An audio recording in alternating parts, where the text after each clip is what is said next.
Troy Borg with a look at the new LG G Flex 2, the sequel from last year's bendable, flexible, and curved smartphone. So this time the display is a bit smaller, 5.5 inches versus 6 inches, but it's 1080p instead of 720p. This is also the first smartphone to feature the new Snapdragon 810 processor, which will be the big processor this year. So this is actually a dual quad-core processor. One is clocked at 1.5 GHz, the other is clocked at 2 GHz. The CPU is paired with an Adreno 430 GPU, and we have 16 gigs or 32 gigs of internal storage with a micro SD card slot that supports 128 gigs. Now you have to keep in mind, with 16 gigs of storage you have 2 gigs of RAM, with 32 gigs of storage you have 3 gigs of RAM, so go for 32 gigs if you can. The main camera is 13 megapixels with optical image stabilization and 4K video recording, along with laser assisted autofocusing. The front-facing camera is 2.1 megapixels, which is good for 1080p at 30 frames per second. In terms of software, this is powered by Android 5.0 or Lollipop, which is the latest version at the time of filming, but of course it is skinned by LG, which is very similar to the skin on the LG G3. The other standout characteristic of the LG G Flex is the self-healing skin on the back of the phone, which is carried over here but improved. So the idea is that if you lightly scratch the back of the phone, it will heal over time or with the application of heat. So if you drop your phone, it's not going to heal itself, but if you kind of slide it across the table, the idea here is that those scratches will be minimized over time. So let's go ahead and box our phone here. As you can see, even the packaging alludes to the curve, so let's go ahead and lift the lid. Inside is our phone. As you can see, it's curved in the box as well. You pick it up, there's your phone, and it's a pretty familiar size here. It's very similar to the LG G3, same screen size, 5.5 inches, very minimal bezels as well, so it's pretty compact for its screen size. Feels really comfortable in the hand right away. The curve isn't too dramatic here, but of course it is noticeable. We're going to take a look at what that curve does for you. On the back, you see that very smooth glossy finish. This is available in 2 colors. I have the gray version, but you can get a red version. So let's go ahead and peel off the plastic here. Not too much. We have a little plastic on the front covering the glass, which is Gorilla Glass 3. So peel this off here. So we do have a curved glass. We also have some plastic covering our back keys here. This is one of my favorite features of the LG G3, are the buttons on the back of the phone, which are really easy to reach and much harder to unintentionally press, like most smartphones, which place them along the side. We also have these little strips of plastic covering the sides here, so let's go and peel those off. Now this is a Korean version of this phone, but the version you get will basically look and perform the same, but of course this is branded with the Korean telco and LTE-A, which is a technology not available in the US, but is available in South Korea. Let's go ahead and take a look at the packaging contents here again, remembering that this is the Korean version, so some of the accessories will apply to that market and not the rest of the world. We also have our micro USB 2.0 charging cable, which is standard for every phone. Now we have a 2-pin wall adapter, obviously not for the US market here, but this is one of LG's fast chargers to speed up charging of the battery in your phone. We also have LG's Quad Beats 2 headphones. I'm pretty familiar with these. They're really nice headphones. They actually have metal earpieces with an inline remote control and microphone, as well as replacement ear tips in here. You'll find them in the bag, so if you want to find the right size, you got plenty of options here. So you can see the inline remote control, very chunky inline remote control microphone, pretty durable and easy to operate. And as you can see, this is sort of that spaghetti ribbon cable, which means it's less likely to tangle in your pocket. So again, pretty nice headphones. All right, so let's get back to the phone here. So the first thing I want to do is pop off this back panel to reveal what's underneath it. Now you can replace this back panel if it scratches or anything like that, but you can't pop this off to gain access to the battery because it is sealed in. This battery is a lithium polymer battery, which means it can be curved to the shape of the phone to maximize the space here to provide enough battery juice for the large display and the processing power. So this is 3,000 milliamp hours despite this really curved design. So the reason you want to pop this off is to gain access to the micro SIM tray and the micro SD card slot. So unfortunately, no nano SIM here, but this is a stack tray. So basically you install the micro SD card on the top slot and the micro SIM below that. All right, so let's go ahead and reinstall that back panel. Snaps on pretty easily and securely. First thing I want to do is press that power button toward the center so we can boot it up for the first time and take a close look around. Now as soon as it boots up, you can see right away again a nice OLED display with those deep blacks and those bright vivid colors. Alright, so let's take a close look around. So again, this is a 5.5 inch OLED display, which is quite a bit better in terms of its resolution from last year. 1080p versus 720, good for 403 pixels per inch versus the 256 from last year. So big improvement on screen sharpness here.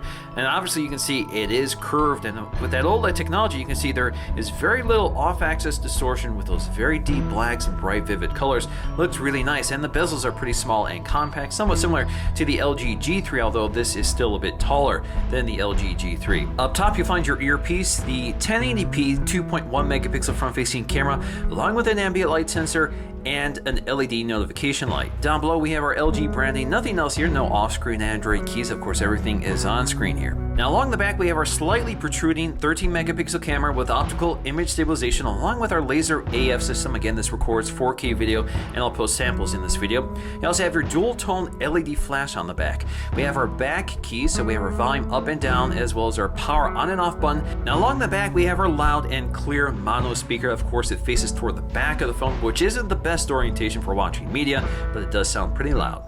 At the bottom of the phone we'll find a micro USB 2.0 port, a headphone jack along with a microphone. At the top of the phone we'll find an IR LED blaster for controlling AV equipment. Of course the software needed is included, and then you have another microphone. So with all the buttons on the back of the phone, that frees up the size of the phone. So nothing along the sides of the phone that allows them to really thin it out and round it so it's nice and comfortable. Now I have to say I'm really impressed by the design of the LG G Flex 2. It feels really nice in the hand with that curved design, with those glassy, smooth surfaces that feel pretty seamless. And along the back you can see the back panel kind of has this faux metal finish, which looks really nice. It really picks up the light. Now this back panel again features that sort of self-healing coating. You can actually see the seam of the coating if you look really closely at the edge of the back panel. So you'll see it, for example, around the ports along the bottom. You'll really see it here. You'll see the exposed bits around those ports. But generally speaking, I really like the finishes and the feel of the phone. Now let's take a look at our interface. Once again, we have that knock-on effect that allows us to double tap the lock screen to wake it up. So we can see our lock screen, we can see our notifications, our time, and that sort of thing. You can also just swipe to unlock. It takes you right to the home screen. Also on that lock screen, you'll see we have quick shortcuts to popular apps, which you can modify under settings here, so you can change this if you want, and I'll show you that later in this video. But of course, if you want to launch any one of these, just tap and hold on it and swipe up, unlocks directly into that app. Now we have another feature here that allows you to peek at your notifications and the date and time. So all I have to do is swipe down on the screen and you'll see toward the top of the screen your information. Now I can also relock the device just by double tapping the screen. This works on the home screen as well. So if you swipe up here, double tap on the screen, locks the device. Or if you're within an app here, such as this Quick Memo app here, if you double tap the status bar up here, it'll lock the phone for you. Now taking a look at the home screen, you can see we have something called Smart Bulletin toward the left, which gives you some tips on using your device as well as your LG health information, which this device will record when you're using it. Now you can see that when we pinch in and out, you can manage your home screens here, so you can rearrange them if you want, just tap and hold on them. Of course, you can also delete the home screens you don't want. You can select what you want to be the home screen just by tapping the home icon in the upper right corner and that sort of thing. Now if you don't want the Smart Bulletin home screen, you can just pinch in and out here and drag and drop it to remove it. Alternatively, you can also go to your settings here. So if we go to settings, go to the home screen right here, you can turn off Smart Bulletin like so, and you'll see it will disappear. Now you can get to additional controls by tapping and holding the home screen, and this brings up our app selection, our widgets, and our wallpaper. So with the apps, you can cycle between your apps and drag and drop them to any home screen you want here, just by kind of repositioning them like so. Now if you want to remove an app you've added, all you have to do is take it up to remove here, or you can go to app info for more information. This allows you to see how much resources it's taking up and where it's located. We also have our app drawer. As you can see, some of them are folders, so you can manage them. You can order them in different ways. You can see your widgets. You can search your entire selection here instead of poking through for the apps you want. And you have your editing options in the upper right corner. So you can view apps by their name, their download date, or custom, so you can custom arrange them. You can show large icons here, which allows you to see them in a larger format if you prefer, or show small icons as I prefer, so you can see more on the screen. You can also hide certain apps. So for example, if you don't want to uninstall an app or you can't uninstall an app, all you have to do is hide it like so, and it'll disappear from view. You can also go to edit or uninstall apps, and all the apps that are eligible for uninstallation will be highlighted with this red X. Now of course you can drag and drop apps from the app drawer, but if you want to folder apps within the app drawer, you'll have to do a few other things here. So let's go ahead and remove that app and go back to our app drawer. First thing we'll need to do is make sure that we're viewing apps in our custom setting, and then we can go to edit, uninstall, or hide apps. And now we can drag and drop apps over each other to folder them or to move them around. Speaking of foldering, you do have some editing options here. So for example, you can change the name and you can change the folder color. We also have additional editing options to customize your screen. One of the things we can do is resize the folder here, and you can see they can get quite big, so if you want to see all your apps within that folder, you can do that. You can also replace the icon here. All you have to do is tap and hold on one of these apps. You get to this little editor icon in the upper right corner, and then you can select one of the icons they provide you, or you can add a new one. We also have our drop-down notification sheet, which shows us all of our quick setting toggles up top, and we'll get to those in just a minute. You can see your Q-Slide apps. Now, Q-Slide apps are basically pop-out apps, and only certain apps apply here. So one of them is the internet browser here. So with the Q-Slide app, you basically get this windowed view that allows you to move it around and resize it and that sort of thing, and you're limited to one at a time here. So you can go to full screen, you can change the opacity here like so, or you can just slide it to the right edge of the screen or left edge of the screen like so, and you'll get this little kind of thumbnail pop-out here, which kind of floats in the background. It allows you to do other things while that thumbnail is quickly accessible here. Now, getting back to our drop-down shade, you can also see we have our brightness controls here, and you can toggle between various settings. So you can go to minimum, you can go to 50%, you can go to 90%, and anything above 90% is a custom configuration, and you'll see a little C icon appear toward that little icon. You can also select auto mode if you want. And then we also have our controls here for volume. Now under volume, if you tap that gear icon, you can granularly control every volume setting from ringtones to notification sounds and more.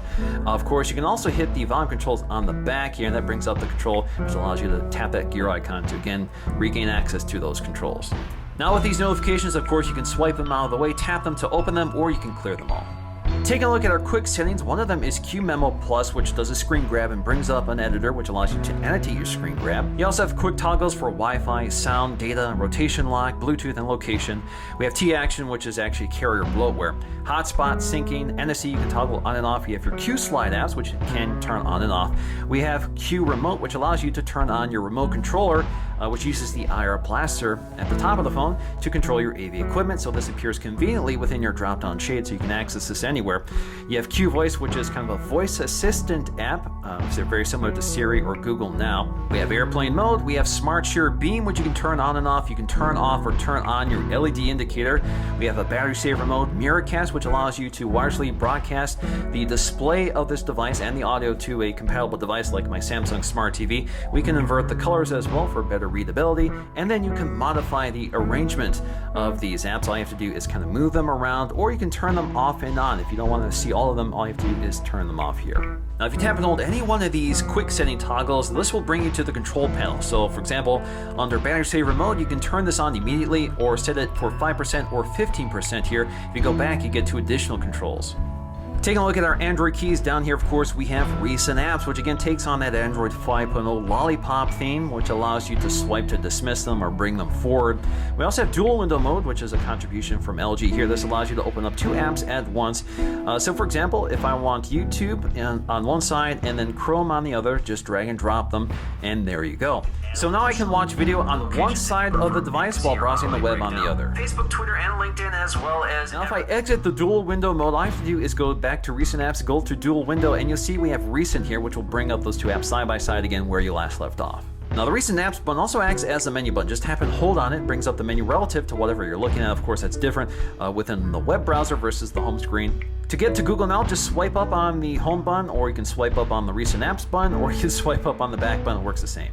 Next up is our settings panel. There's actually two views here. So we have this continuous list view, which puts everything on one page. And then you have your tab view, which gives you these little tabs to cycle through instead. Personally, I prefer this list view. So within the first category, we have our wireless networks, which includes Share and Connect. This allows you to turn off NFC, Smart Share Beam, turn on media servers, so nearby DLNA devices can have access to the media on this device. We also have Miracast, so this allows us to wirelessly broadcast audio and video from this device to compatible devices. We have LG PC Suite, which allows you to manage the media on your device by connecting it to a PC and using the included software. We also have our sound controls, pretty basic stuff. This allows you to change the vibration strength, volume, the sound profile. Now under notifications, we have our Do Not Disturb settings, which are very useful. This allows you to change priority of certain actions so they can interrupt Do Not Disturb functions. You can also schedule Do Not Disturb for certain days or certain times. We have lock screen, so you can turn off notifications on the lock screen if you want, and you can change the behavior of notifications for certain apps. There are a few interesting things under display. Of course, we have brightness, screen timeout, the screen off effect, auto rotate, screen mode, which allows you to change whether you want standard, vivid, or natural. I've been using standard throughout the course of this review, so you get an idea of what the default is. We have our font type and font sizes. But really interesting here is home touch buttons. So you can change the button combination here, so you can customize this and add additional controls. So again, this is familiar from other LG devices. So we can bring up our notification drop down, our quick memo, and then we're limited to 5. You can't add Q-Slide in dual window mode. So as you can see down here, I can quickly bring up our drop-down shade like so. I can bring up quick memo if I want. So it does a screen grab and allows you to quickly annotate it. I'm not sure why that's useful, but that's there. You can also see we have our Q-Slide app. So it brings up all of our Q-Slide apps from this little pop-out here, which is a little different than the drop-down shade. But probably more useful is this dual window mode, which quickly brings up that dual window utility.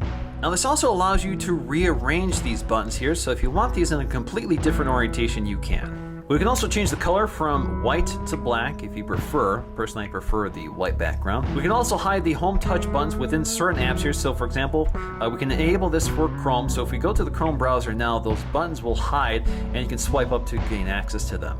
Now, as you can see, if you do not hide the buttons, they do take up some screen real estate, so it's kind of nice to have that option. Another option hidden at the bottom of our display settings is auto adjust screen tone. If you turn this on, this will adjust screen brightness depending on what you're looking at. Under home screen, we have additional options such as our home screen style. So we have two options here. So we have home, which is the standard home screen. We also have easy home, which is kind of like a grandma mode. Basically, it simplifies the interface, makes the icons and text bigger. We can also select custom themes here. So they've included the standard LG theme, but you can download additional themes from LG Smart World Store. Unfortunately, it's in Korean here, so I can't really navigate around to show you that. On the lock screen, this is where we can select our screen lock options, and one of them is the knock code. So we can select a custom knock code here, and what we're going to do here is go to next, and we're going to select a custom knock code like so. So again, it's basically 4 taps. So now if we go to the lock screen, you can actually tap like so to unlock the device. We also have Smart Lock, which is kind of interesting here, so we'll have to enter in our code here to gain access to it. But we can actually select trusted devices like a Android Wear device, so it automatically unlocks the device when it's connected. We also have trusted places, so we can select a GPS location, or you can use trusted faces, so it'll actually use your camera to scan for a face that is authorized to access the device. Another neat thing here is something called weather animation. So basically, it will reflect your weather conditions right on your lock screen using an animation of some sort. So for example, if it's snowing, you'll actually see snowfall on your lock screen. Now, if you do not have any security measures in place on the lock screen, you do have your shortcuts here. So if you go to settings, you'll actually see that appear under lock screen. And of course, you can go to your shortcuts here and modify which apps appear as shortcuts.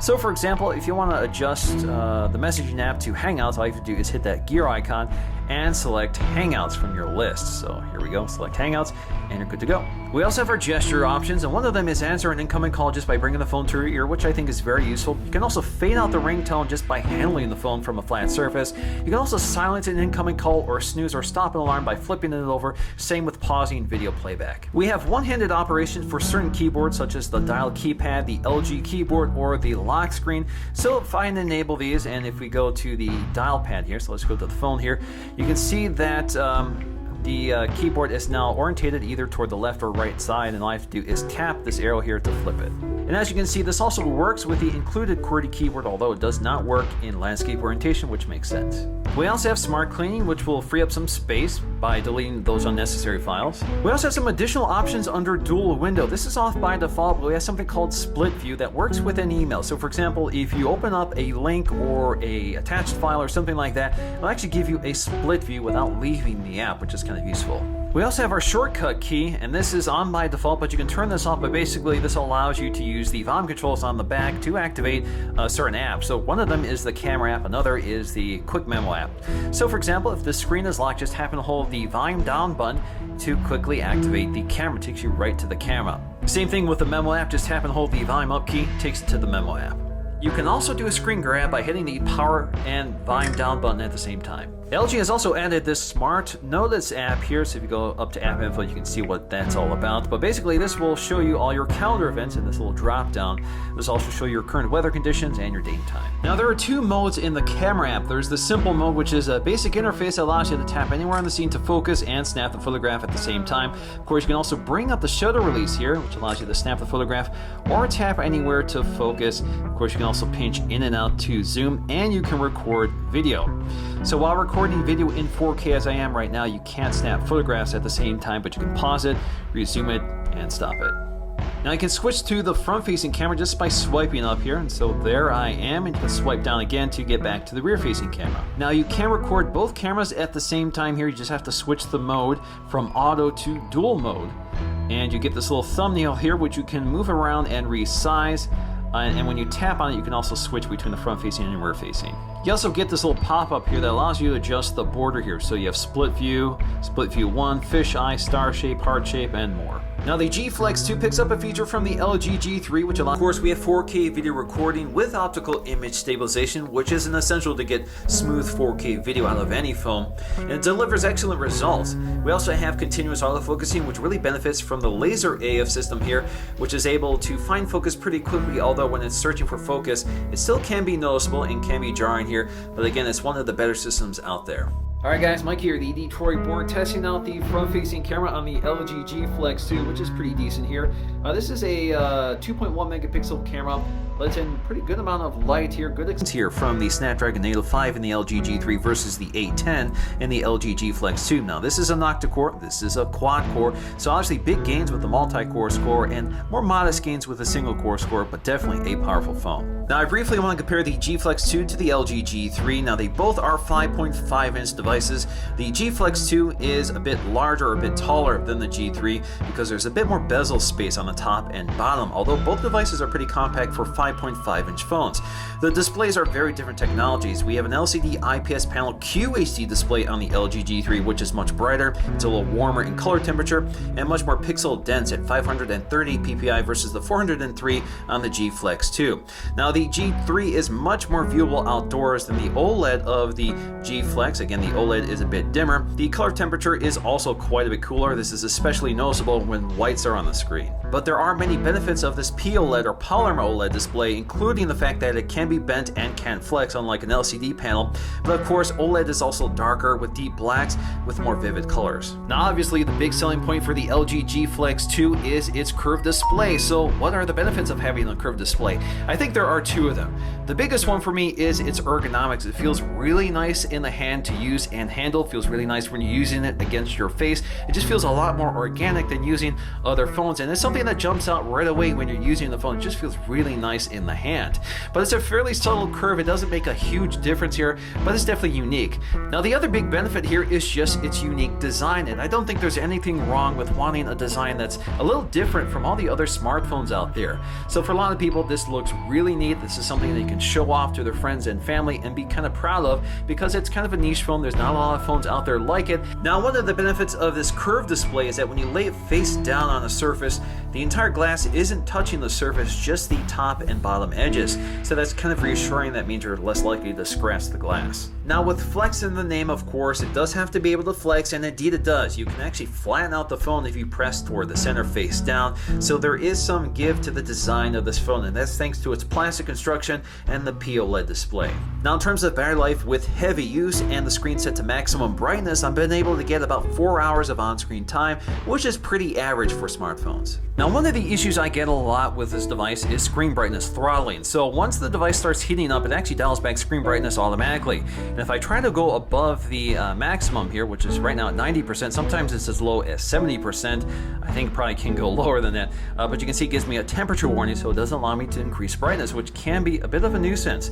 It's definitely a drawback here, and it may have something to do with the Snapdragon 810 processor, but this may be something that can be fixed over time with updates, although I've gone through several updates already on this device and still no improvement on that situation. Now the other problem I find is that the back panel kind of squeaks and creaks and pops when you're handling the phone, and that's just the nature of this design. It's meant to be a little flexible, a little forgiving, but it does creak and squeak when you're just handling the phone, not necessarily when you're trying to bend it or anything like that, but it does kind of creak and pop when you're using it, which doesn't really feel as high quality as I'd like to see on a modern phone.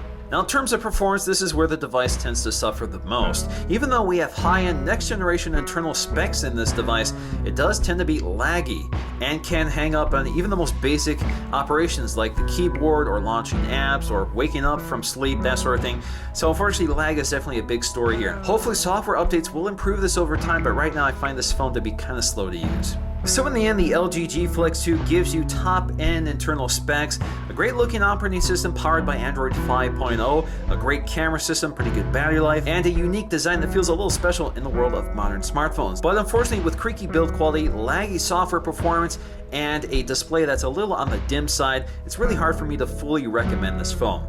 So that's going to do for me in this video. Thanks for watching, and I'll see you again in the next one.